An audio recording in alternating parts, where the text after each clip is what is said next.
आज की कथा अहिल्या की पतिव्रता, उनकी पवित्रता और भगवान वाल्मीकि जी की दिव्य कृपा का आभास हृदय में गूंज उठे। तो आइए इस कथा को श्रद्धा के साथ फिर से जीवंत करें। अहिल्या की कथा, पतिव्रता की पवित्रता और युग परिवर्तन का चमत्कार। सतयुग का वह स्वर्णिम काल था जब सृष्टि की रचना अपने पूर्ण वैभव में थी। उस काल में ब्रह्मा जी की मानस पुत्री के रूप में प्रकट हुई देवी अहिल्या, जिनकी सुंदरता के आगे स्वर्ग की अप्सराएं नतमस्तक हो जाए। उनके रूप का तेज ऐसा था कि सूर्य चंद्र भी मंद पड़ जाए, और उनकी पवित्रता ऐसी कि तीनों लोग उनके गुणों की महिमा गाते थे। यह सुंदरता ही थी जिसने देवताओं, ऋषियों और स्वयं इंद्रदेव के हृदय में अहिल्या को पाने की लालसा जगा दी। परंतु ब्रह्मा जी ने यह घोषणा की कि अहिल्या का विवाह उसी से होगा जो तीनों लोकों की परिक्रमा कर सबसे पहले उनके समक्ष उपस्थित होगा। शर्त सुनते ही सभी देव और दानव परिक्रमा के लिए निकल पड़े, किंतु गौतम आर्षि, जिनका हृदय तप और सत्य से परिपूर्ण था, ने बुद्धि और भक्ति का अनुपम संगम दिखाया। उन्होंने एक गर्भवती गाय की परिक्रमा की जो सृष्टि का प्रतीक थी, और इस प्रकार तीनों लोकों की परिक्रमा का संदेश पूर्ण कर दिया। ब्रह्मा जी ने उनकी यह सूझ को स्वीकार किया और अहिल्या का पाणी ग्रहण गौतम राशि के साथ संपन्न हुआ। यह विवाह साक्षात धर्म और पवित्रता का बंधन था। अहिल्या अपने पति की सेवा में लीन हो गईं और उनका जीवन भक्ति व प्रेम का दर्पण बन गया। लेकिन इंद्रदेव का मन अहिल्या की सुंदरता से मुक्त न हो सका। उनकी वासना ने उन्हें अधर्म के पथ पर ले जाया। उन्होंने चंद्रदेव को अपनी माया में फंसाया और एक षड्यंत्र रचा। चंद्रदेव को आज्ञा दी कि वे मुर्गे को भ्रमित करें ताकि वह समय से पहले बांग दे और गौतम रार्षि अपनी दिनचर्या के लिए नदी की ओर प्रस्थान कर जाए। योजना सफल हुई। मुर्गे की भ्रामक बांग सुनकर गौतम आर्षि नदी स्नान के लिए चले गए। मौके का लाभ उठाते हुए इंद्रदेव ने गौतम ऋषि का रूप धारण किया और अहिल्या की कुटिया में प्रवेश किया।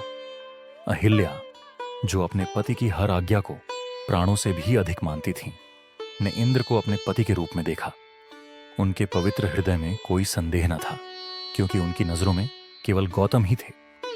इंद्र ने अपनी कामना पूर्ण की और चुपचाप कुटिया से निकलने लगे। लेकिन विधि का विधान कुछ और था। तभी गौतम आर्षि लौट आए और इंद्र को कुटिया से निकलते देख लिया। क्रोध की ज्वाला उनके हृदय में भड़क उठी। वे कुटिया में पहुंचे और अहिल्या को देखते ही श्राप दे दिया, तू पत्थर की हो जा। उस क्षण ब्रह्मांड में हाहाकार मच गया। अहिल्या के पत्थर बनते ही त्रिदेव, ब्रह्मा, विष्णु और महेश प्रकट हुए। अहिल्या ने करुण स्वर में अपना पक्ष रखा। हे त्रिदेव, मैंने कोई पाप नहीं किया। मैंने तो अपने पति को ही देखा, उनके रूप में ही सेवा की। मेरे हृदय में आज भी केवल पतिव्रता का भाव है। यह छल इंद्र का था, मेरा नहीं। उनकी वाणी में सत्य की ऐसी शक्ति थी कि त्रिदेव भी उनकी पवित्रता के आगे नतमस्तक हो गए। गौतम ऋषि का क्रोध शांत हुआ, परंतु श्राप को वापस लेना संभव न था। तब उन्होंने निवारण बताया। त्रेता युग में श्री राम के चरण स्पर्श से तुम्हारा उद्धार होगा, किंतु सतयुग में अभी युगों का लंबा अंतराल शेष था। त्रिदेव चिंतित हुए कि अहिल्या को इतने काल तक पत्थर बने रहना पड़ेगा। तब गौतम ऋषि ने कहा, त्रिकालदर्शी भगवान वाल्मीकि इस संकट का समाधान करेंगे, उनसे प्रार्थना करें। त्रिदेव भगवान वाल्मीकि के पास पहुंचे और अहिल्या की करुण कथा सुनाई।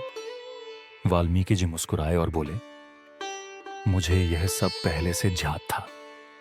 मैंने रामायण महाकाव्य में युग परिवर्तन का संकल्प लिख दिया है। द्वापर से पहले त्रेता आएगा और श्री राम के चरणों से अहिल्या का उद्धार होगा। यह सुनकर त्रिदेव ने वाल्मीकि जी को प्रणाम किया, क्योंकि युग परिवर्तन की शक्ति केवल उनके पास थी।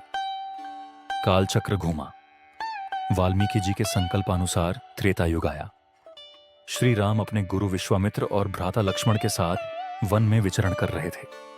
विश्वामित्र ने उन्हें अहिल्या के पत्थर रूप के पास ले जाकर कहा, हे राम, अपने दाहिने चरण के अंगूठे से इस पत्थर को स्पर्श करो। जैसे ही राम के चरणों का स्पर्श हुआ, पत्थर का रूप हट गया। अहिल्या सजीव हो उठी। उनके नेत्रों से अश्रुधारा बही और वे राम के चरणों में नतमस्तक हो गईं। उस क्षण तीनों लोकों में हर्ष की लहर दौड़ गई। इस प्रकार भगवान वाल्मीकि जी की कृपा और रामायण के संकल्प से अहिल्या को मुक्ति मिली। यह कथा केवल अहिल्या की पतिव्रता की महिमा ही नहीं, बल्कि वाल्मीकि जी की दिव्य शक्ति को प्रणाम। जय वाल्मीकि भगवान।